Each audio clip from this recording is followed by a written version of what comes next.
How to remove recovery email on Gmail. Hi everyone, I'm here to assist you today without any delay. Let's jump right in. First, open Gmail, click on your profile at the top right corner of your screen.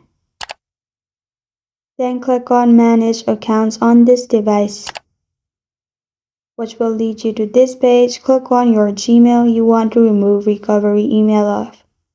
Then click on Google account at the top. In here, click on Personal Info. Scroll down in Personal Info till you find Email. Then click on Email. After you have clicked on Email, you will find this kind of screen pop up. Click on Recovery Email.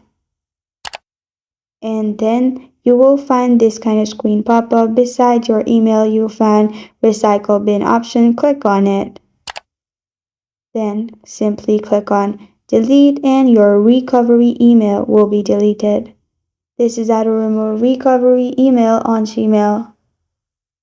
Thank you for joining me today. If this video helps you out, please leave a like and subscribe for more. Got a question or want to suggest the topic? Comment below. Thank you for watching.